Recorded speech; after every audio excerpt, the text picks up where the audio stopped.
بسم اللہ الرحمن الرحیم۔ السلام علیکم، میں عبد الکریم یادگیر سے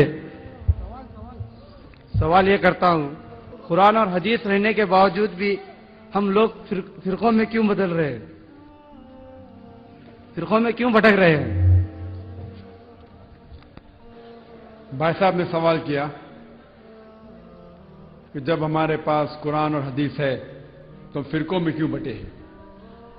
اس کا جواب اللہ سبحانہ تعالیٰ دیتے ہیں سورہ عمران میں، سورہ نمبر 3 آیت نمبر 103 میں، وَاعْتَصِمُوا بِحَبْلِ اللَّهِ جَمِيعًا وَلَا تَفَرَّقُوا، کہ آپ اللہ کی رسی کو مضبوطی سے پکڑو اور آپس میں مت بٹو۔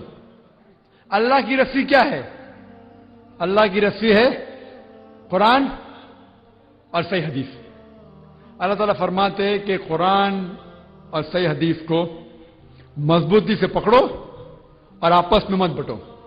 اللہ تعالیٰ فرماتے ہیں سورہ انعام میں، سورہ نمبر 6 آیت نمبر 159 میں، کہ جو کوئی شخص اپنے دین کو یا اسلام کو فرقوں میں بانٹتا ہے، یا اللہ کے رسول تمہیں اسے کوئی لینا دینا نہیں، اللہ سبحانہ و تعالیٰ ان کا حساب کتاب کریں گے آخرت میں۔ تو فرقے بنانا اسلام میں حرام ہے، فرقے بنانا اسلام میں حرام ہے۔ لیکن افسوس کی بات ہے، ہم معاشرے میں دیکھتے ہیں ساری دنیا میں کہ مسلمان کئی فرقوں میں بٹے ہیں۔ ہم جب پوچھتے مسلمان سے کیا ہے تو کوئی مسلم کہے گا کہ میں حنفی ہوں، کوئی کہے گا میں شافعی ہوں، کوئی حنبلی، کوئی ملکی، کوئی دیوبندی، کوئی بریلوی۔ اللہ کے رسول کیا تھے؟ حنفی تھے، شافعی تھے، حنبلی تھے، ملکی تھے، دیوبندی تھے، بریلوی تھے، کیا تھے؟ اللہ کے رسول مسلم تھے۔ اللہ تعالیٰ فرماتا ہے قرآن مجید میں، سورہ عمران سورہ نمبر 3 آیت نمبر 54 میں، عیسیٰ علیہ السلام وہ مسلم تھے۔ اللہ تعالیٰ فرماتے سورہ عمران میں سورہ نمبر 3 آیت نمبر 67 میں، ابراہیم علیہ السلام مسلم تھے۔ اور جو آیت سے میں نے میرے تقریر کو ختم کیا وہ سورہ فصلت کی آیت تھی، سورہ 41 آیت نمبر 33، وَمَنْ أَحْسَنُ قَوْلًا مِمَّنْ دَعَا إِلَى اللَّهِ وَعَمِلَ صَالِحًا قَالَ إِنَّنِي مِنَ الْمُسْلِمِينَ۔ وہ شخص سب سے بہتر ہے، وہ شخص جو لوگوں کو اللہ کی طرف بلاتا ہے، اچھے اعمال کرتا ہے اور کہتا ہے کہ میں مسلم ہوں۔ تو اگر کوئی شخص آپ سے پوچھے آپ کون ہیں تو سب سے اچھا جواب ہے مسلم۔ افسوس کی بات ہے کہ اکثر لوگ فرقوں میں بٹے ہوئے ہیں اور اپنے اپنے گروہ بناتے ہیں۔ ہم اگر دیکھتے ہیں یہ چاروں ائمہ، امام ابو حنیفہ، امام شافعی، امام احمد بن حنبل، امام مالک، اللہ کی رحمت سب پہ ہو، میں چاروں ائمہ کی عزت کرتا ہوں، بڑے عالم تھے، بڑے علماء تھے، عزت کرتا ہوں۔ چاروں علماء نے کہا کہ آپ کو کوئی بھی میرا فتویٰ ملے جو اللہ اور رسول سے ٹکراتا ہے، میرے فتوے کو دیوار پہ مارو۔ یہ چاروں ائمہ جب فتوے دیے، ان نے اپنے تحقیق کے ذریعے فتوے دیے اور یہ کہا کہ آپ کو کوئی بھی میرا فتویٰ ملتا ہے جو اللہ اور رسول سے ٹکراتا ہے، میرے فتوے کو مت مانو۔ ابو حنیفہ نے ایک حنفی مسلک بنانے کے لیے نہیں آئے، امام شافعی ایک شافعی مسلک بنانے کے لیے نہیں آئے، امام مالک ایک ملکی مسلک بنانے کے لیے نہیں آئے، امام احمد بن حنبل ایک حنبلی مسلک بنانے کے لیے نہیں آئے۔ ان نے اپنے تحقیق کے ذریعے اپنے فتوے پیش کیے اور ہمارا فرض ہے کہ ہمیں بات ماننا چاہیے اللہ اور اللہ کے رسول کی۔ اگر مثال کے طور پہ مجھے ایک فتویٰ ملتا ہے جو امام شافعی کا فتویٰ ہے کہ اگر آپ وضو میں ہیں اور کوئی خاتون کا ہاتھ لگتا ہے تو آپ کی وضو ٹوٹ جاتی ہے۔ جب میں صحیح بخاری پڑھتا ہوں وہاں پتہ لگتا ہے محمد صلی اللہ علیہ وسلم نے وضو میں تھے، اپنی بیوی حضرت عائشہ کو چھوا، ان کی وضو نہیں ٹوٹی۔ ابو داؤد میں بھی ہے، تو یہ پتا لگتا ہے مجھے کہ صحیح حدیث کے حساب سے جب انسان وضو میں ہے تو اس کی وضو نہیں ٹوٹتی. تو میں کہتا ہوں کہ میری وضو اگر خواتین کا ہاتھ لگتا ہے تو وضو نہیں ٹوٹتی. تو میں کہتا ہوں کہ میں پکا شافی ہوں 100%.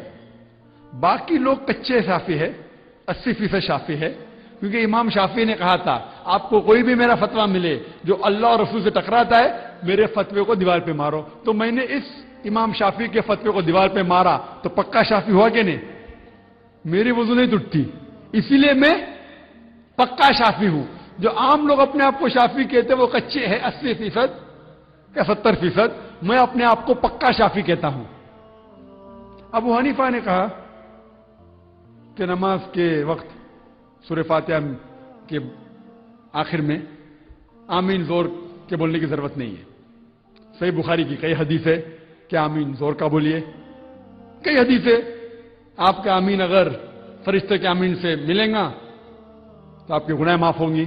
تو میں آمین سورہ فاتحہ کے بعد زور سے بولتا ہوں. میں اپنے آپ کو پکا حنفی کہتا ہوں, کیونکہ ابو حنیفہ نے کہا تھا آپ کو کوئی بھی میرا فتویٰ ملے جو اللہ اور اللہ کے رسول سے ٹکراتا ہے میرے فتوے کو چھوڑو. میں ان کے فتوے کو چھوڑ دیا, پکا حنفی ہوں نا میں. تو عملی طور پہ میں پکا شافی ہوں, پکا حنبلی ہوں, پکا ملکی ہوں اور پکا حنبلی بھی ہوں. ہمیں اسلام کو فالو کرنے کے لیے چاہے دیوبند ہو, بریلوی ہو, کوئی بھی جماعت ہو, ہمیں دیکھنا چاہیے اللہ اور اللہ کے رسول کی تحقیق کرنا چاہیے. ہمیں اس میں تحقیق میں اگر ملتا ہے حق کی بات اس کے پر عمل کرنا چاہیے. لوگ اگر کہتے ہیں, کچھ لوگ کہتے ہیں کہ اہل حدیث ہے, مثال کے طور پہ جماعت اہل حدیث ہے, میں کہتا ہوں کہ میں سب حدیث پہ عمل نہیں کرتا ہوں, صرف صحیح حدیث پہ عمل کرتا ہوں. میں اپنے آپ کو اہل صحیح حدیث کہتا ہوں. حدیث ضعیف بھی ہے, موضوع بھی ہے, صحیح بھی ہے. میں جانتا ہوں کہ اہل حدیث بھی صحیح حدیث پہ عمل کرتے, لیکن اگر میں اپنے آپ کو کہوں گا تو میں کہوں گا میں اہل صحیح حدیث ہوں, کیونکہ میں پکا قرآن اور صحیح حدیث پہ عمل کرتا ہوں, ضعیف حدیث پہ نہیں, صحیح حدیث پہ عمل کرتا ہوں. اگر کوئی اپنے آپ کو کہنا چاہتا ہے, اللہ نے اپنے آپ کو کہا کہ اپنا لقب دو مسلم, تو اسی لیے لقب میں اپنے آپ کو صرف مسلم دیتا ہوں اور کون سا بھی نہیں. عملی طور پہ پکا حنفی ہوں, پکا شافی ہوں, پکا ملکی, پکا حنبلی, پکا اہل حدیث. لقب سے میں اپنے آپ کو مسلم کہتا ہوں, کیونکہ اللہ تعالیٰ فرماتے سورہ حج میں سورہ نمبر 22 آیت نمبر 78 میں اللہ تعالیٰ فرماتے ابراہیم علیہ السلام سے کہ ہم نے آپ کا نام رکھا مسلم. اس سے اچھا الفاظ ہے ہی نہیں. ہم آپس میں کیوں جھگڑا کر رہے, وہ حنفی, وہ شافی, وہ حنبلی, وہ مالکی, یہ دیوبندی, یہ بریلوی, کیوں جھگڑا کس بات کا؟ ہمیں عمل کرنا چاہیے اللہ اور اللہ کے رسول پہ. کوئی بھی دنیا میں کوئی بھی شیخ ہو, کوئی بھی فتویٰ دے رہا ہوں, آپ اس سے پوچھئے کل ہاتھ برہانکم, آپ کا برہان پیش کرو. یہ قرآن کی آیت ہے سورہ بقرہ سورہ نمبر 2 آیت نمبر 111 میں. اگر ان کا برہان قرآن اور حدیث سے ملتا ہے اس شیخ کی بات مانو, نہیں ملتا ہے پھینک دو. میں جو کہتا ہوں اسلام میں ذاکر, جو اسلام میں کہتا ہے وہ زیرو ہے, زیرو, کوئی اہمیت نہیں رکھتا. اسی لیے میں جب بھی جواب دیتا ہوں قرآن اور حدیث کا حوالہ دیتا ہوں. میری اہمیت اسلام میں زیرو ہے, کچھ نہیں, شونیہ, زیرو. اسی لیے میں جب بھی جواب دیتا ہوں قرآن اور حدیث کا حوالہ دیتا ہوں. اللہ جو کہتا ہے, اللہ کے رسول جو کہتے ہیں, صحابہ جو کہتے ہیں, اس کی اہمیت ہے. کوئی بھی عالم دنیا میں آج کی تاریخ میں کتنا بھی بڑا شیخ ہوں دو, افسوس کی بات ہے لوگ فتوے دیتے لیکن حوالہ نہیں دیتے. ہم مسلمان کو صرف یہ پوچھنا چاہیے بھائی آپ کا ثبوت کیا ہے, پوچھو, حوالہ پوچھو. کچھ لوگ کہیں گے ارے مجھ سے حوالہ پوچھتے ہیں, شیطانی سوال. جواب نہیں پتا تو بولتے شیطانی سوال. ہمیں عمل کرنا چاہیے اللہ اور اللہ کے رسول پہ.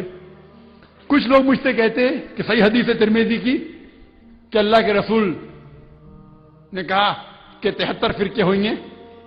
اللہ کے رسول نے کہا 73 فرقے ہوئیں گے, ہوں گے. یہ نہیں کہا کہ تحت فرقے بناؤ. اللہ فرماتا ہے قرآن مجید میں، اللہ تعالیٰ فرماتے کہ فرقے بنانا حرام ہے. اللہ کے رسول جانتے ہیں کہ اللہ کہنے کے باوجود کہ فرقے بنانا حرام ہے، مسلمان بنانے والے. تو ان کی حدیث ہے کہ 73 فرقے ہو گئے. انہوں نے یہ نہ کہا کہ 73 فرقے بناؤ. اور جب صحابہ نے پوچھا کہ ایک ہی فرقہ صحیح راستے پہ ہوگا، جنت میں جائیں گا، ہر کوئی مسلمان کہتا وہ میں ہوں. جب صحابہ نے اللہ کے رسول سے پوچھا کہ کون سا فرقہ جنت میں جائیں گا، تو اللہ کے رسول نے کہا وہ جو قرآن اور حدیث پہ عمل کرتا ہے، جو میرے بات اور صحابہ پہ عمل کرتا ہے، جو فرقے نہیں بناتا ہے. قرآن کہتا ہے فرقے بنانا حرام ہے، فرقہ بنائے مطلب غلط. آپ جب یہ کہے کہ صرف میری جماعت جنت میں جائیں گی، قرآن کے خلاف. ہاں، صرف وہ جماعت جو اللہ اور رسول کے بات کے اوپر عمل کرتی ہے، جو فرقے نہیں بناتی ہے. اسی لیے مجھ سے جب کوئی پوچھتا ہے اب کیا ہے، تو میں کہتا ہوں میں مسلم ہوں. عملی طور پہ پکا حنفی ہوں، پکا شافی، پکا حنبلی، پکا مالکی، پکا اہل حدیث. میں چاروں ائمہ کی عزت کرتا ہوں. میرے حساب سے چاروں ماشاءاللہ وہ سلفی تھے، سلفی صالحین کے اوپر عمل کرتے تھے. ایک انسان فتوے دینے کے اوپر غلطی کر سکتا ہے، میں غلطی کر سکتا ہوں، کوئی بھی انسان کر سکتا ہے. اور دیکھے جاؤ تو ان کی باتوں میں 95%، 98%، 99% دیکھے وہ 1% کی ہم جھگڑا کر رہے، گروہ بنا رہے کہ اسلام میں گروہ بنانا، فرقے بنانے کی اجازت نہیں ہے. اللہ تعالیٰ فرماتے جو بھی کوئی فرقہ بناتا ہے وہ حرام ہے. تو ہم مسلمان کے اندر آپ دیکھیں گے فرقے کیوں ہیں؟ کیونکہ ہم قرآن کو سمجھ کے نہیں پڑھتے. قرآن پڑھتے عربی میں، ختم کرتے اور رمضان میں 1، 2، 3، 4 بار، سمجھتے ہی نہیں. کیا قرآن ختم کریں گے انشاءاللہ ثواب ملے گا، لیکن جب آپ سمجھتے نہیں تو عمل کیسا کریں گے؟ اگر ہر مسلمان قرآن کو سمجھ کے پڑھیں گا تو کوئی بھی شیخ آپ کو گھمائے گا نہیں. کیا ہوتا ہے فتوے میں ہوتا ہے نا، گھماتے، take you for a ride انگریزی میں کہتے ہیں. آپ اگر قرآن مجید کو سمجھ کے پڑھیں گے تو قرآن مجید اللہ تعالیٰ فرماتے سورہ قمر میں، سورہ نمبر 54، چیپٹر 54، آیت نمبر کم از کم 4 جگہ پہ، آیت نمبر 17، آیت نمبر 22، آیت نمبر 32، آیت نمبر 40، وَلَقَدْ يَسَّرْنَا الْقُرْآنَ لِلذِّكْرِ فَهَلْ مِن مُدَّكِرٍ. ہم نے قرآن آپ کو سمجھنے کے لیے آسان بنایا ہے، تو کون اس کے اوپر عمل نہیں کرے گا؟ قرآن آسان ہے، سمجھ کے پڑھو. اگر سمجھ کے پڑھیں گے تو کوئی بھی آپ کو غلط راستے پہ نہیں لے کے جائیں گا. تو ہمیں قرآن اور حدیث کو سمجھ کے پڑھنا چاہیے، اس کے اوپر عمل کرنا چاہیے. آپس میں فرقے بنانا حرام ہے. Hope that answers the question.